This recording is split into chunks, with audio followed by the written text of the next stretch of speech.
Oh, Sir, diyan ka lang pala. inanap niyo po ako? Oh, hindi Sige po. Ano na po ako? Saan ka pupunta? Sa resort po. Malapit ako kasi yung shift ko eh. Ganun ba? Sakto pala. Pabalik ako ng resort. Tara, sumakay ka na. Hindi naman, sir. Salamat na lang ho. Okay na ho. Parang naiilang ka. At parang conscious ka. Hindi, sir.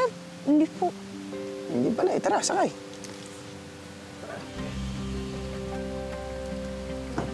Ayan, o. Dahan-dahan. Sandali. Ito mo na. Tagakin mo muna yung bag mo. Ayan. Nice. Nice na? Strike one. Right.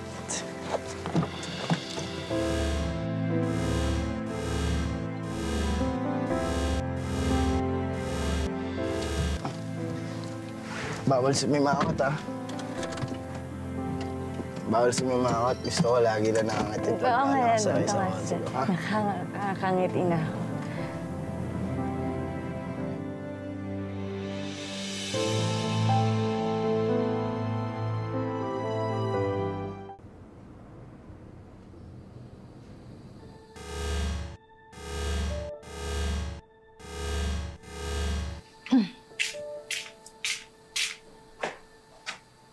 Oh, kayo ka pa dyan Nagpa-practice ka na ng bang umakting?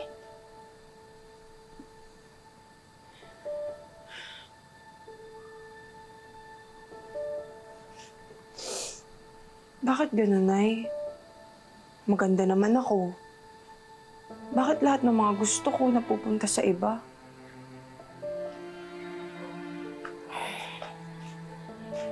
Alam mo kasi, hindi naman sapat lang ang maging maganda.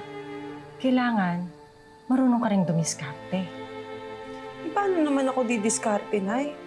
Wala pa nga akong ginagawa naunahan na ako ng maldita niyong ampon. Sino? Sino pa ba?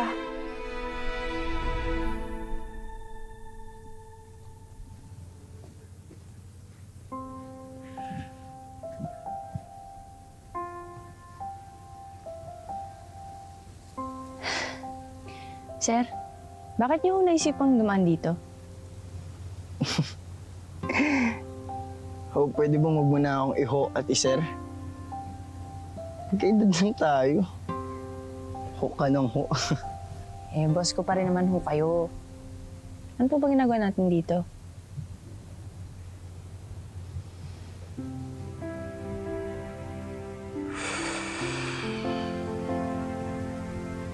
Ganda kasi dito.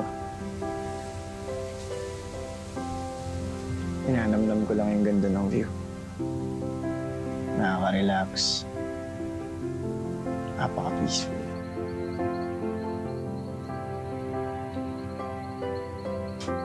Alam mo, masyado kang tense. Halika rito. Ayan. Hindi lang sa atensyon at pagmamahal ni Tata yung inaagaw niyo sa akin. Pati yung lalaking posible kong maging boyfriend, inaagaw...